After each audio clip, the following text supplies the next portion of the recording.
घडामोड आज त्या ठिकाणी घडली। सन्माननीय मुख्यमंत्र्यांनी उपमुख्यमंत्र्यांनी राज्य शासन म्हणून यामध्ये पार्टी होण्याचा निर्णय त्या ठिकाणी घेतलेला आहे।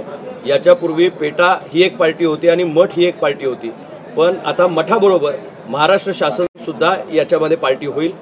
आणि जे पेटाला तक्रारीमध्ये आहे की याच्यासाठी एन्क्लोजर किंवा त्याचे हेल्थ रिझनसाठी त्यांनी त्या ठिकाणी हाय पॉवर कमिटीकडे मागण्या केल्या होत्या, ह्या सगळ्या फॅसिलिटीज राज्य शासनाच्या वतीने उभा करण्याचा निर्णय सन्माननीय मुख्यमंत्र्यांनी त्या ठिकाणी घेतलाय की जेणेकरून त्याचं संवर्धन, सांगोपन आणि त्याच्यावर योग्य ते उपचार खऱ्या अर्थानं होण्याच्या दृष्टिकोनातून हा निर्णय झाला।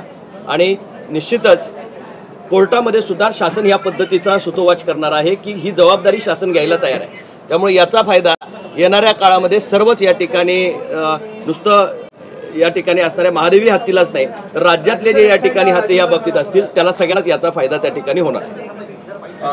एकूणच यामध्ये जर का पाहायचं तर मोठ्या प्रमाणात जनभावना देखील पाहायला मिळत आहे। या संदर्भात काही लोकांशी बोलणं झालेलं आहे, त्यांची काय मागणी होती आणि त्या संदर्भातलं निश्चित जनभावनेचा आदर राखतच महाराष्ट्र शासनानं इंटरव्हेन्शनचा निर्णय त्या ठिकाणी घेतलेला आहे।